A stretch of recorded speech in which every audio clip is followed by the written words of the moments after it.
Assalamualaikum warahmatullahi wabarakatuh. Perkenalkan, kami dari kelompok 6 ingin membahas tugas pada materi kuliah praktik satelit cuaca. Pada materi ini kami akan membahas tentang identifikasi awan CB.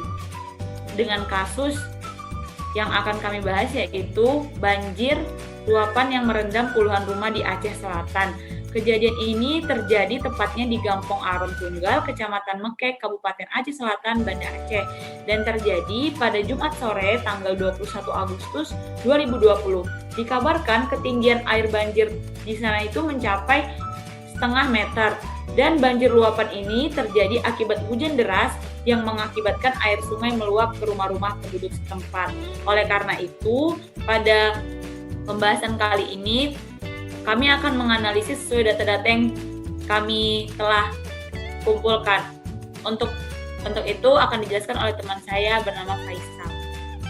Terima kasih kepada Saudari Anissa.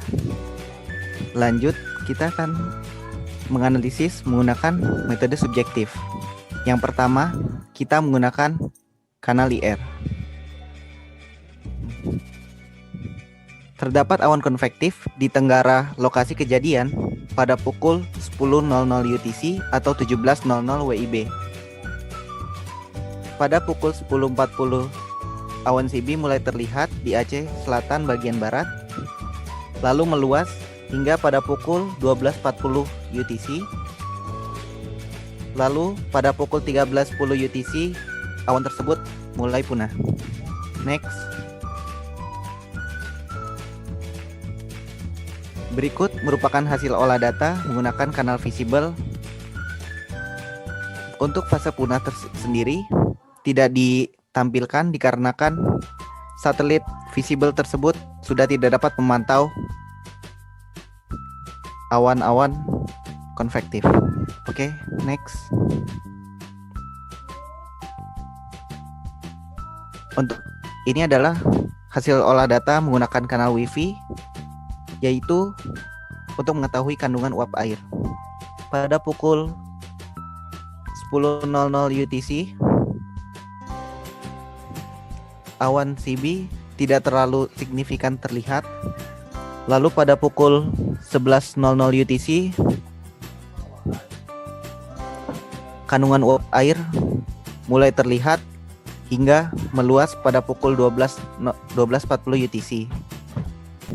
Dan mulai punah pada pukul 13.00 UTC dan seterusnya.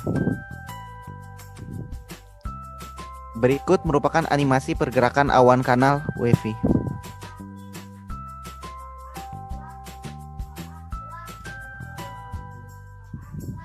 Dapat kita lihat angin bergerak, dapat kita lihat kandungan uap air bergerak dari arah timur laut ke arah barat daya.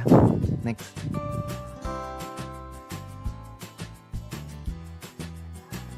Selanjutnya akan dibahas oleh saudara kita Harun Arasid. Kepada saudara dipersilakan. Baiklah, selanjutnya kita akan membahas menggunakan metode objektif. Yang pertama, kita akan membaca histogram. Pada fase pertama yaitu fase tumbuh, dapat kita baca suhu maksimal pada keadaan ini adalah 12,8 derajat Celcius yang masih positif, dan suhu minimum yaitu minus 72,1 derajat Celcius, dan rata-rata suhu di sekitar yaitu minus 28,9 derajat Celcius. Next.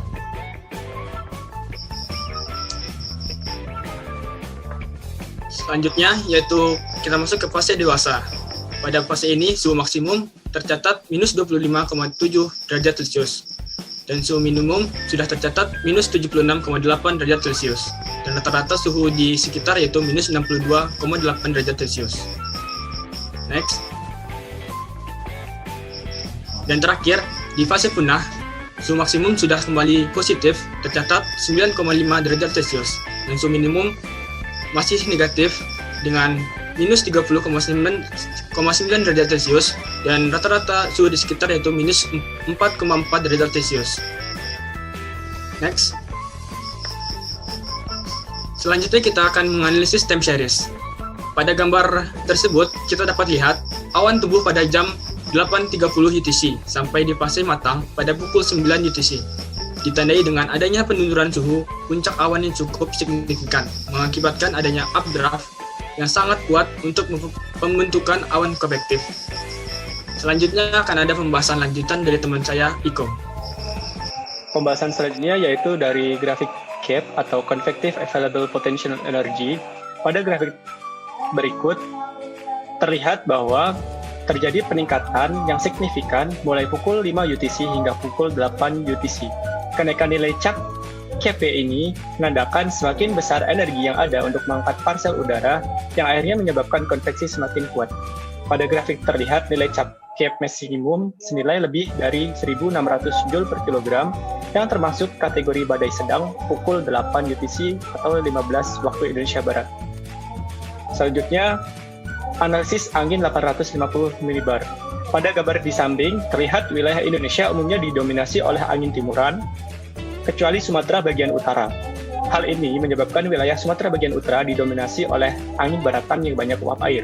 Di sebelah barat Aceh, selatan hingga Sumatera Barat, juga terdapat daerah pertemuan angin sehingga menambah potensi pembentukan awan-awan konvektif. Kecepatan angin lapisan 850 mbar berkisar antara 0 sampai 2 knot. Selanjutnya adalah analisis OLR. OLR merupakan parameter untuk mengukur radiasi gelombang panjang yang dikeluarkan dari permukaan bumi. Jika langit tertutup awan tebal dan merata, maka OLR rendah. Begitu juga sebaliknya. Pada gambar di samping terlihat OLR di Aceh berada pada rentang 196 sampai 210 watt per meter persegi, yang berarti menandakan adanya awan tebal yang menutupi langit.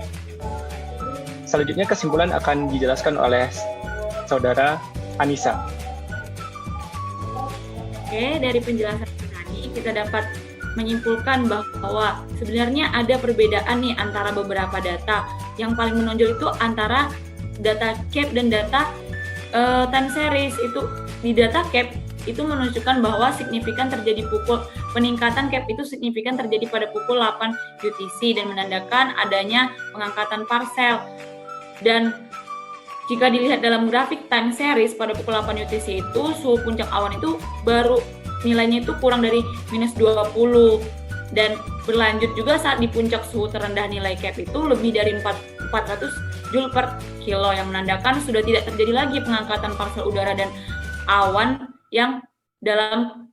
itu udah dalam kondisi matang. Jadi jika dilihat dari perbandingan data-data yang ada, maka awan konvektif ini terjadi itu berlangsung lama. Namun pada wilayah kejadian, awan konvektifnya itu cepat sekali bergerak ke arah barat laut, meninggalkan di titik lokasi di Aceh Selatan. Nah, sehingga curah hujan yang terjadi di lokasi kejadian tersebut jumlahnya sedikit. Oleh karena itu, bisa saja kejadian banjir ini dipengaruhi faktor lain seperti wilayah yang mendukung kejadian banjir dan banjir limpasan. Sekian dari kelompok kami, semoga bermanfaat. Saya tutup. Wassalamualaikum warahmatullahi wabarakatuh.